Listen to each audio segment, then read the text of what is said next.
In today's video, I am going to demonstrate how to perform Thevenin theorem, which is the first experiment.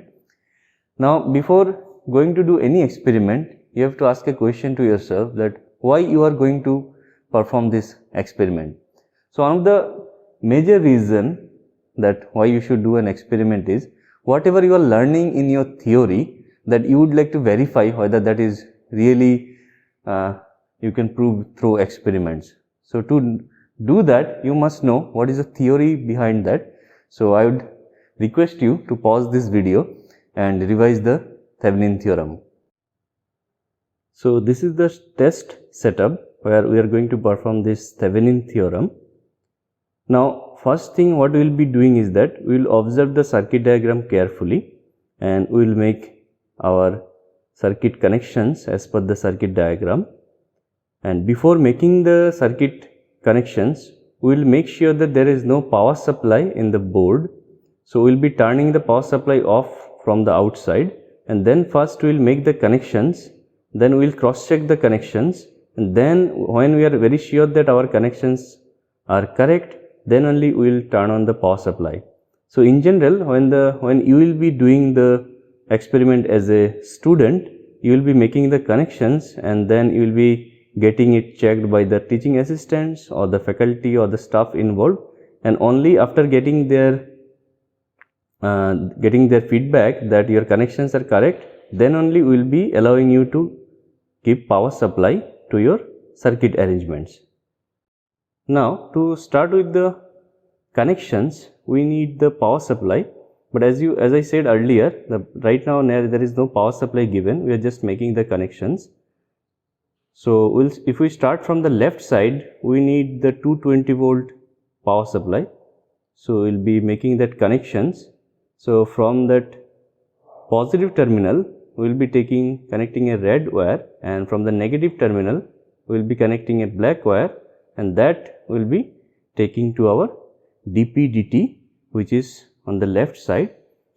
And as you can see in the DPDT, we have connected this red wire to the plus terminal and black wire to the negative terminal, and on the other side of the DPDT we have to make that short circuit arrangement as you have seen in the circuit diagram, and from the midpoint of the DPDT we will be taking two wires out to be connected to the main circuit.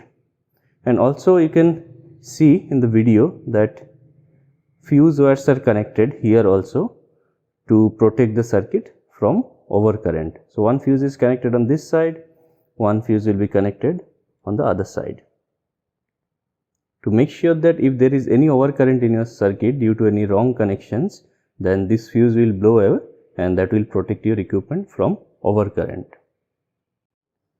So, after making the DPDT connections, now we will be making connection for the rheostat. Now, as you can see in the symbol of the rheostat, it has three terminals.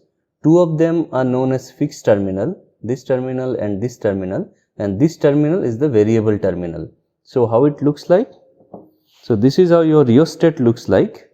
These two are those fixed terminal that you have seen in the diagram, and this one can be taken as the variable terminal. So, if you make connections using these two, if you connect wire in this one and this one, so then entire rheostat is active and then it will act as a fixed resistance. But if you make connection at one fixed point and one variable point, for example, if you are making connection here and here, so current will enter from this and it will follow this path and it will be back to this wire. So, only this part of the rheostat will be active, and as a result, if we can vary this slider position, so this much portion will be now active. So, that is how by varying this position you can vary the resistance of this rheostat. So, if you for this kind of connection where you have a fixed point here and a variable point here, if you move the slider along this direction, so more resistance will be offered by the rheostat, and if you move it along this side, so you will have a very less resistance offered by the rheostat. So, this is how you adjust this slider to set whatever resistance you require in the circuit. Now, I am trying to show how to make connections using this wire and how to put it in this rheostat. So you first observe this bare part of the conductor and try to make this kind of arrangement, and then you put it here, then tighten the screw. So while tightening the screw, one thing you can observe is that I am tightening the screw in the clockwise direction.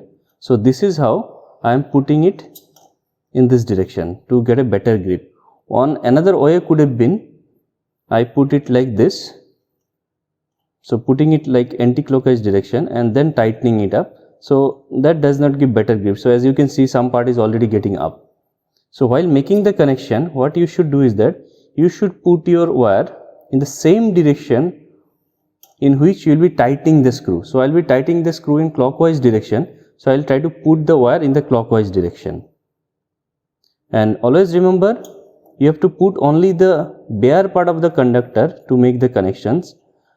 You are not supposed to put this insulation part of the wire into connection. So if you are making connections like this, where some of the insulation part is going into the connection, so that is wrong. So you have to ensure that you are connecting only the bare part of the conductor. So you put it in the clockwise direction.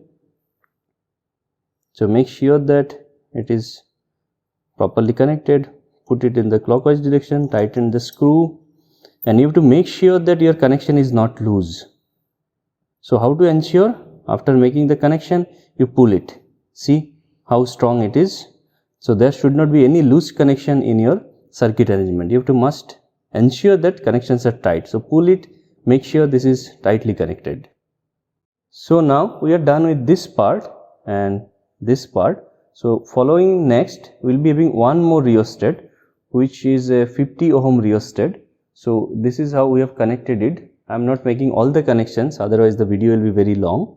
So you can see from the fixed terminal of the first rheostat, we are taking connection to the variable point of the next rheostat, which is 50 ohm rheostat, and from that fixed 50 ohm rheostat fixed point, we will be connecting it to an ammeter. So now how do we connect an ammeter? So this wire which is coming from the rheostat, that we are going to connect at the plus terminal or the common terminal,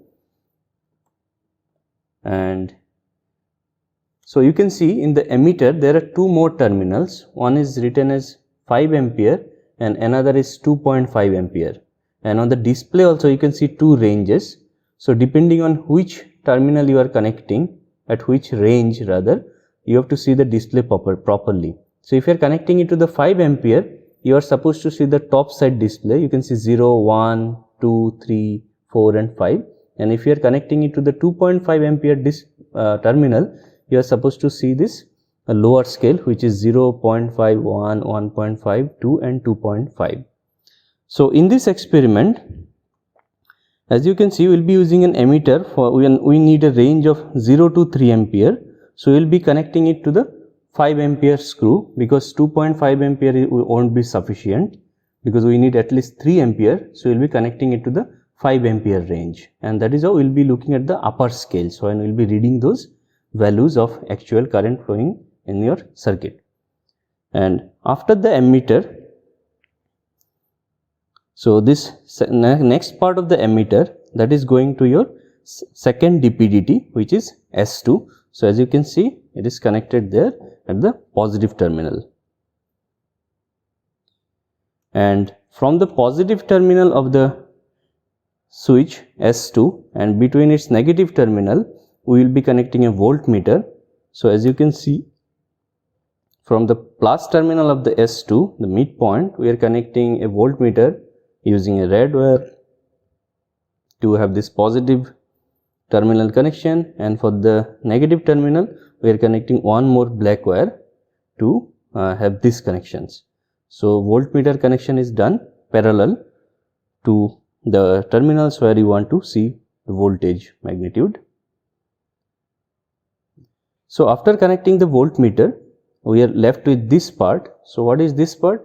You can see we have to connect one more rheostat along with that second part of the one part of the DPDT switch. So this is this connection again. So this rheostat is connected from that S2 part of this DPDT following this circuit arrangement, which is very straightforward, so you should get it easily. So now we'll be checking the connection for this part.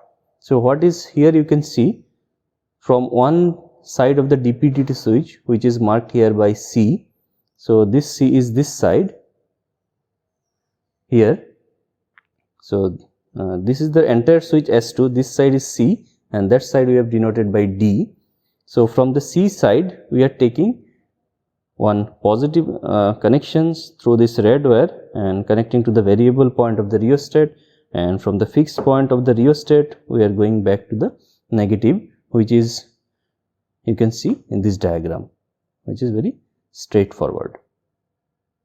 And now we will be making this negative return part connection. So as you can see, from this DPDT midpoint, from the negative terminal, we will be taking a black colored wire, and then that should go finally to the negative of the first DPDT. So this connection you can see. So this is done, and in between you can see we will be connecting one more 185 ohm rheostat. So how that is connected? So this is that rheostat 185 ohm. So here you can see this, from the midpoint of this wire we are connecting an 185 ohm rheostat. So we are connecting first to the fixed point, this is this connection, and from the variable point of this rheostat we will be taking it to a midpoint between the 85 ohm rheostat and 50 ohm rheostat. So this connection is for that midpoint connection. Now after making the connections, we will be rechecking whether we have done it correctly. So we will start from the power supply and we will follow this route, and we will keep this circuit arrangement, and we will try to check at every point of time whether it matching with the desired connection that was there in the circuit diagram. And also while checking we will try to see whether every connection is tight, is there any loose connection. So you have to must ensure that all connections are tight and it is properly done. So only after making sure that the connections are done, then we will turn on the power supply and then we will take readings. Before that, we will see what the procedure we have to follow for this experiment. So as you can see at number 1, it is written, keep all the rheostat close to their maximum resistance values. So you adjust all the rheostat at their maximum resistance value, and then you have to make arrangement to give power supply to this circuit arrangement. So how to give power supply? So as you know, the power in this power board, the power comes at the back side actually through some cable, and then through the MCB and fuse it goes to this part, and from that we are taking power supply to our circuit arrangement. So first we have to turn on the MCB and then we will follow the steps. So which MCB to turn on? So in Thevenin theorem, the first readings we will be taking with only this 220 volt power supply, 110 volt we are not going to use. So we will turn on this MCB which corresponds to this 220 volt supply. So how to turn on the MCB? You press your thumb firmly in the top and using another finger you pull it up.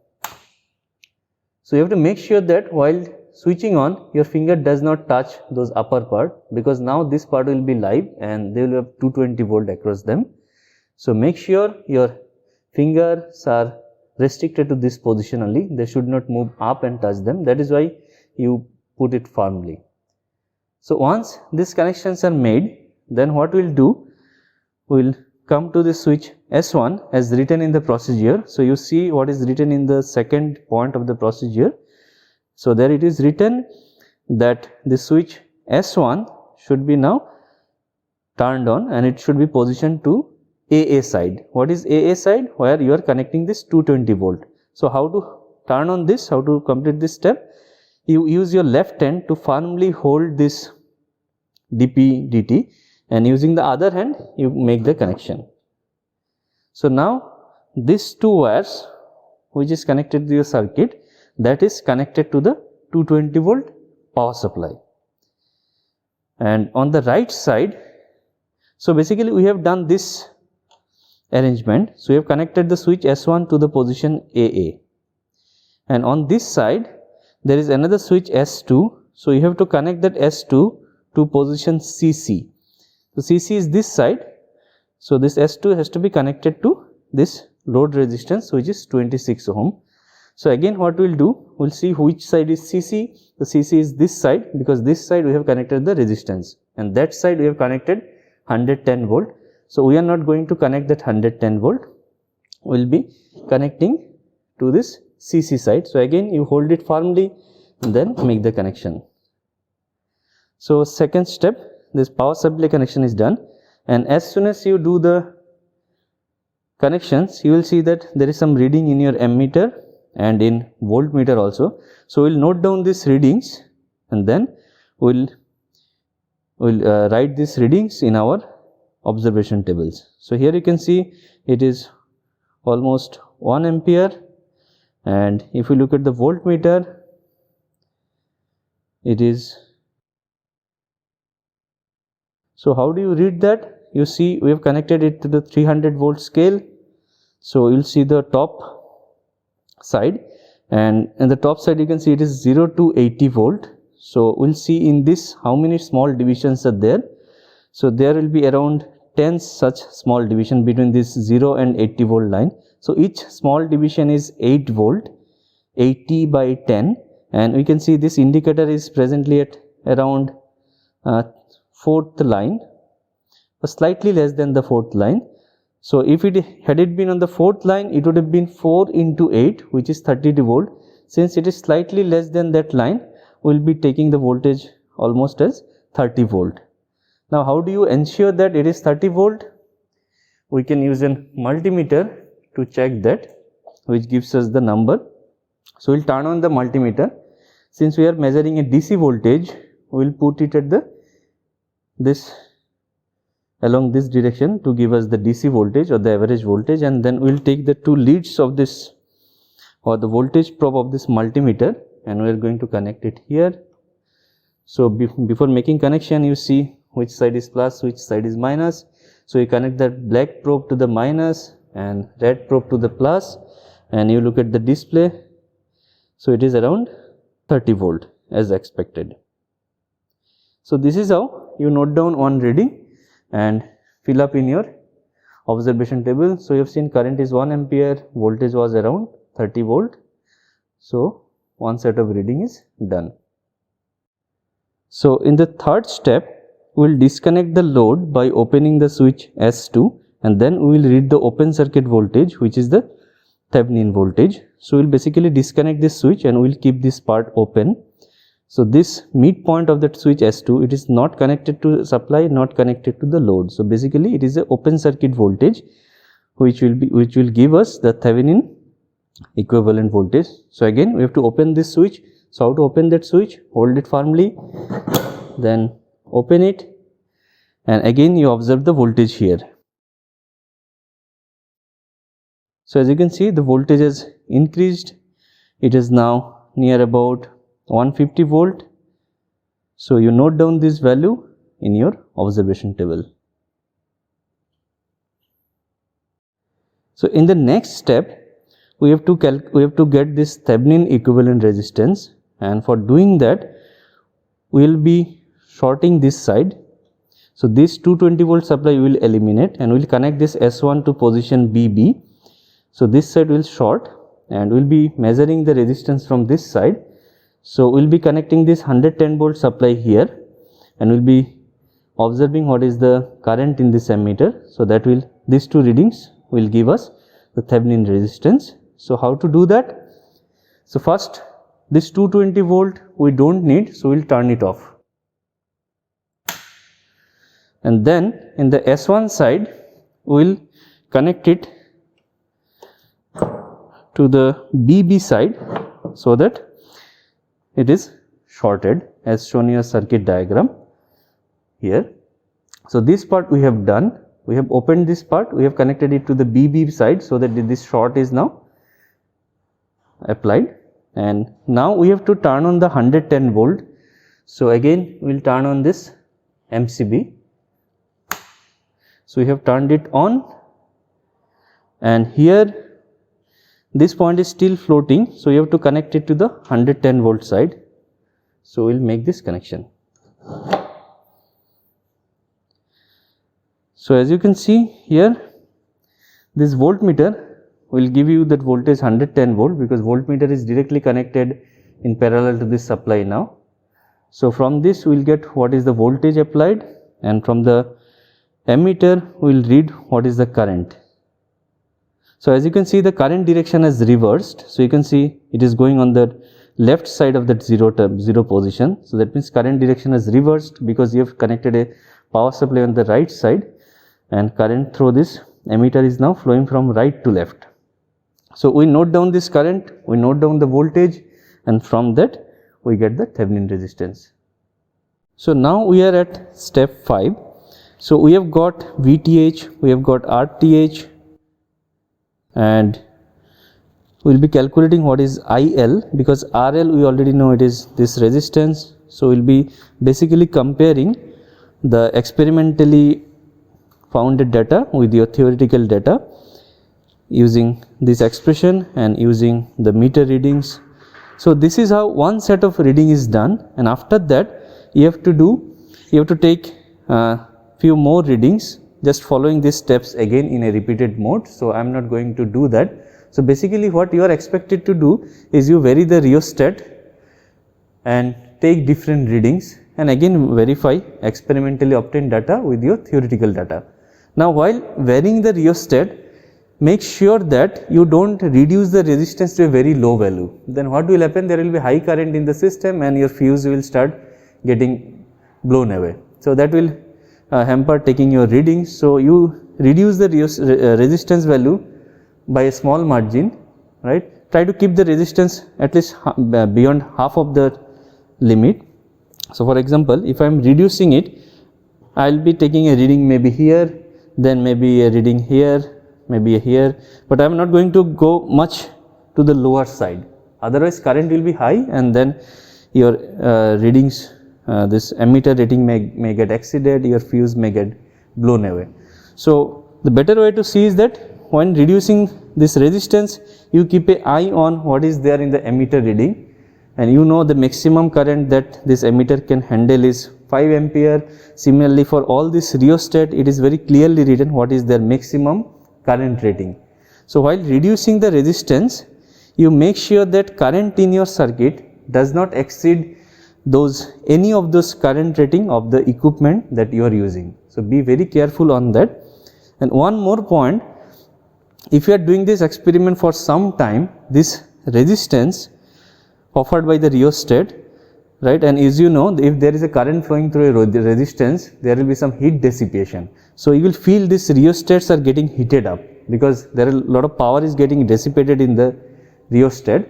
So if you keep your hand near to the rheostat, you will feel the heat. So be very sure that you don't touch those rheostat, because they will be quite heated up while you are doing your experiment. So you make sure this resistance are kept at a safer distance than your body, and you keep your meter closer to your body part, right, so that you can take these readings in a better manner. And here this rheostat, you try to push it slightly on that side because they are getting heated up. One more common error lot of students do while making the connection, they may keep this wire near this rheostat while making the connection. So since your rheostat is getting heated up, the insulation part of your wire, this wire may get melted. So you should not keep your wire touching your rheostat. So keep your wires away from this active part of the rheostat so that they does not get melt. So this is all about the Thevenin theorem. I hope you have liked the video and you found it useful. So we'll see in the next video, that is for superposition theorem.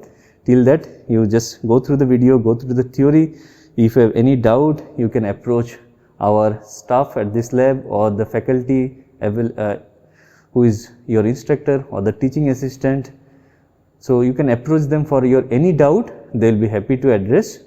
So with this, let me conclude this video on Thevenin theorem. Thank you.